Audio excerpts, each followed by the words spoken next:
Oi, gente, hoje é quarta-feira, então é dia de Papo Nascom. Hoje o nosso assunto são as fake news. Eu recebo aqui a professora Adriana Santana, do Departamento de Comunicação aqui da Universidade. Tudo bom, Adriana? Oi, Elisa, tudo ótimo. Que bom recebê-la novamente no nosso papo. Prazer é meu. Então, vamos falar sobre as fake news. Primeiro eu queria que você explicasse o que é que faz com que uma notícia seja considerada fake news. Qualquer boato pode ser considerado fake news? Esses termos são bem próximos, né? Um boato de uma notícia falsa. Embora para um boato se tornar uma notícia falsa, ele tem que ter sido veiculado de alguma forma, né? Ou por um veículo de comunicação, ou ter sido compartilhado, mas as lógicas são bem parecidas. Na verdade, toda notícia falsa, toda fake news, ela é um boato. Né? Ela surge de uma informação que em jornalismo a gente chama de barriga, que é uma informação falsa. Então, para uma notícia ela ser considerada fake, ela ser considerada falsa, certamente ela partiu de um boato, né? Ela partiu de uma informação não real. Certo, perfeito. E aí esse termo passa a ser usado com as eleições americanas em 2016, ganha o mundo inteiro. Isso. E aí fica super disseminado. Então a relação das fake news com a política é muito próxima, é direta. Isso. Como é que esse tipo de notícia, a notícia falsa, fake news, pode influenciar numa eleição? E no caso do Brasil, o que é que a gente pode esperar aí, já que estamos em ano de eleição? Eu gostaria muito de dizer que não tem relação, né, que os boatos não vão chegar a influenciar as pessoas, mas infelizmente casos muito recentes, né, dizem o contrário. As próprias eleições norte-americanas, né, que o presidente Donald Trump foi vencedor, certamente foram bastante influenciadas, né? Isso já é fato.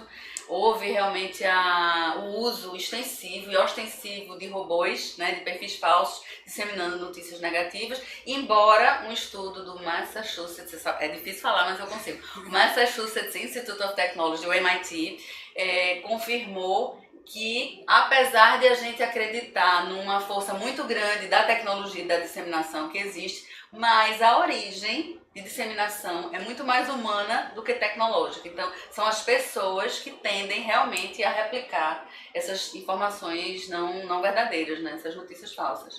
E aí, nesse estudo, a gente estava conversando um pouquinho aqui antes, ele mostra que alguns fatores influenciam para que as fake news sejam mais divulgadas. Isso. Até do que uma notícia verdadeira. Isso. Quais são esses principais fatores? Esse estudo é excepcional. Ele foi realizado de 2006 a 2017, então ele tem um espectro amplo, com notícias de língua inglesa, mas segundo os próprios autores, esse estudo foi publicado na revista Science, que é bastante conceituada, uma revista científica.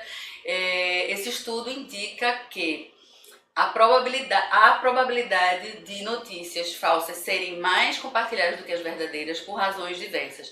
Uma das razões, talvez a principal, é a razão afetiva. Então, se você tem um vínculo afetivo, um vínculo ideológico com determinado tipo de informação, ou com as pessoas que compartilharam com você, você tende a deixar a razão de lado, infelizmente, e partir simplesmente para a lógica, ou para a ilógica, ou a falta de lógica, da emoção, simplesmente. Então, se você tem uma vinculação ideológica, afetiva, infelizmente esse estudo indicou que as notícias mais estapafúrdias tendem a ser disseminadas também de maneira mais veloz e de maneira mais capilar do que as notícias verdadeiras. E infelizmente também é por isso que a gente vê uma vinculação muito direta com a política. As notícias de política têm uma força maior de disseminação, até por alimentar essa paixão das pessoas, né, ideológica, tem uma força maior de disseminação do que as notícias que não têm a ver com o campo político. Então a gente está num campo minado mesmo. É verdade. Agora, como é que a tecnologia pode ajudar para evitar essa disseminação em relação aos robôs, ao uso dos algoritmos? Como é que a tecnologia pode nos salvar? Eu acho que já existem, né, estratégias, principalmente de administradoras de rede social, né, para barrar essa informação, mas eu acredito que da mesma forma que o coração da disseminação da notícia falsa é humano, eu acho que também o coração da checagem tem que ser humano também. Né? A gente tem que tratar aí de humano para humano, lógico, com o auxílio da tecnologia evidente, porque boato sempre existiu, notícias falsas sempre existiram, mesmo sem algoritmo, sem robô. Então, quem dissemina, na maioria das vezes, de acordo com esse estudo do MIT, são pessoas, são seres humanos, lógico, com a ajuda de perfis falsos também, mas são pessoas. Então, eu acho que a gente tem que voltar a critérios de razão, de razoabilidade. E, falando no jargão jornalístico, critérios de noticiabilidade. Então, a gente precisa realmente fazer uma checagem. E não precisa ser especialista. Às vezes é muito evidente que uma informação ela é falsa, muitas vezes porque ela está papúrdia, porque ela foge à razão, muitas vezes porque a fonte de informação ela não está muito clara. Às vezes são erros crassos, no caso nosso de português, que talvez num veículo mais preocupado com a informação esse erro não saísse ou saísse em menor quantidade. Às vezes a gente vê que se for uma informação disseminada, por exemplo, por WhatsApp, a imagem não está muito bem feita, a resolução dela é ruim, contém também muitas vezes erro de português ou qualquer outro tipo de erro. Então eu acho que no coração da gente, se a gente for pensar bem, na mente também, a gente consegue identificar de maneira muito clara e muito rápida às vezes, se a informação é verdadeira ou não. Embora, e esse estudo do MIT também reforça isso, a vinculação afetiva ela é mais forte do que a vinculação com a razão.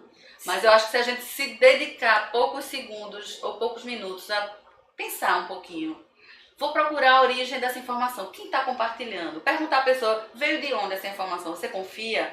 Procura se essa informação saiu em outro veículo. Se não saiu, certamente tem alguma coisa estranha, que não é possível que só você detém aquela informação. Então eu acho que a gente tem que ser também muito humilde para pensar, por que só eu no mundo, de tantas pessoas, só eu detenho essa informação.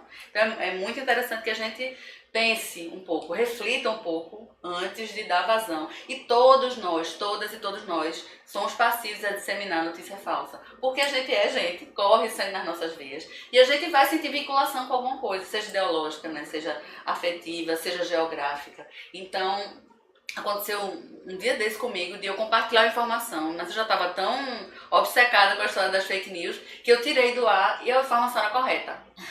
Mas eu preferi checar, rechequei, eu vi, não, realmente essa informação é verídica, é tão absurda, mas é verídica. Fui atrás das fontes de informação e realmente ela era verdadeira. Mas eu acho que não precisa ser obcecada assim como eu, mas eu acho que a gente pode dedicar algum tempo, até porque a gente precisa lembrar que a gente pode prejudicar muita gente, né? A gente pode achar que é bobagem, algumas informações são realmente bobas, mas a gente pode mudar, talvez, até o curso da história. Eu não me arrisco a dizer, isso pode acontecer se a gente dá vazão somente à emoção na hora de compartilhar uma notícia. Isso, e a questão da disseminação é como você falou, todos somos humanos, então todos é mais fácil de ser passivo. Mas a quem interessa produzir uma notícia falsa? Sim. A gente está falando de só uma ponta dessa cadeia produtiva, né? Que é quem dissemina. Mas a gente não falou ainda de quem produz. E aí os interesses são enormes.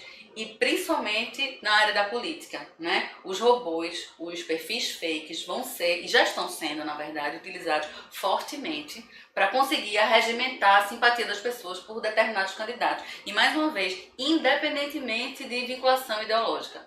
Qualquer partido, qualquer ideologia usa. Isso a gente viu nos Estados Unidos e a gente está vendo aqui também. Então não é porque você é do partido X ou Y que você vai ter que acreditar fielmente naquilo que está sendo imposto a você como verdade. Nada deve ser imposto a gente como verdade, né? Então a gente precisa realmente se precaver. Mas tentando responder, eu já me esqueci, foi o que tu perguntaste. Por favor, a quem interessa produzir. A quem interessa. Por exemplo, nessas eleições, certamente as candidaturas vai interessar. Então, muitas vezes não é nenhuma notícia falsa. É você pegar uma notícia verdadeira, que foi publicada há muito tempo, descontextualizar essa notícia e joga agora como se estivesse acontecendo nesse momento. É outra estratégia bem inteligente da disseminação noticiosa falsa, né? Você pega algo que realmente aconteceu, ou então você pega fatos que realmente aconteceram, imagens reais e descontextualiza. Você coloca uma imagem com informação que não existe. Mas a pessoa vai dizer, aquela imagem realmente existe, ela já saiu, ela foi veiculada. Então, já tem que prestar atenção nessas estratégias. E uma delas é essa descontextualização. Trabalhar com fatos reais, mas interpretá-los de outra forma. Muitas vezes acontece isso. E pode prejudicar muita gente. Isso, e o interesse existe de todas as formas. Mas principalmente agora o interesse político, né, partidário. Temos que prestar muita atenção. Adriana, como sempre, é muito bom conversar com você. A gente vai passar o dia todinho aqui falando de fake news. Mas uma próxima a gente recebe para um outro assunto. Muito Vamos lá. obrigada. Obrigada também. É isso, gente. Conversamos um pouquinho sobre as notícias falsas, as fake news. E quarta que vem tem mais papo nas contas.